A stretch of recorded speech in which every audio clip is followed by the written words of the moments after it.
Hi all നമസ്കാരം. Real jobs കേരളയുടെ പുതിയൊരു വീഡിയോയിലേക്ക് എല്ലാവർക്കും സ്വാഗതം. അപ്പോൾ രാവിലെ തന്നെ മഴ തമർത്ത് പെയ്യാണ് കേട്ടോ. ഈ തമർത്ത് പെയ്യുന്ന മഴയത്ത് എണീച്ച് പണിക്ക് പോകാൻ മടിയുള്ള ആൾക്കാരൊന്ന് കമൻറ്റ് ചെയ്യണം കേട്ടോ. അപ്പോൾ ഇന്നത്തെ വേക്കൻസി എവിടെയാണെന്ന് നോക്കാം. ജോബ് വേക്കൻസി വരുന്നത് കോഴിക്കോടാണ്. കോഴിക്കോട് ഫറോക്ക് ജ്വല്ലറിയിലേക്കാണ് സ്റ്റാഫിന് ആവശ്യമുള്ളത്. ലേഡീസിനും ജെൻസിനും ആവശ്യമുണ്ട്. താല്പര്യമുള്ളവർ താഴെ കൊടുത്ത നമ്പറിൽ കോൺടാക്ട് ചെയ്ത് ബാക്കി വിവരങ്ങൾ അറിയേണ്ടതാണ്. അടുത്ത ജോബ് വേക്കൻസി വരുന്നത് കോഴിക്കോട് തന്നെയാണ്. കോഴിക്കോട് ഹോസ്പിറ്റാലിറ്റി ഗ്രൂപ്പിൻ്റെ ഓഫീസിലേക്ക് ഒരു ലേഡി സ്റ്റാഫിനാണ് ആവശ്യമുള്ളത്. അക്കോമഡേഷൻ പ്രൊവൈഡാണ് കേട്ടോ. അപ്പോൾ സാലറി വരുന്നത് 15K ആണ്. താല്പര്യമുള്ളവർ താഴെ കാണുന്ന നമ്പറിൽ വിളിച്ച് ബാക്കി കാര്യങ്ങളും ഡീറ്റെയിൽസൊക്കെ അറിഞ്ഞു വെക്കുക. അടുത്ത വേക്കൻസി വരുന്നത് പാലക്കാട് ജില്ലയിലാട്ടോ. പാലക്കാട് ഒരു വീട്ടിലേക്ക് 2 സെക്യൂരിറ്റി ഗാർഡ്സിനാണ് ആവശ്യമുള്ളത്.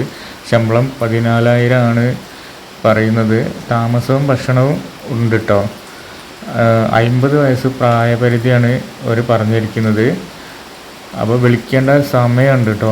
9 AM മുതൽ 6 PM ഉള്ളിൽ ഈ താഴെ കാണുന്ന നമ്പറിൽ വിളിച്ചാൽ ഒരു ഡീറ്റെയിൽസൊക്കെ പറഞ്ഞു തരുന്നതാണ്. അപ്പോൾ ഇന്നത്തെ വീഡിയോ ഇത്രയേ ഉള്ളൂ. ബായ്.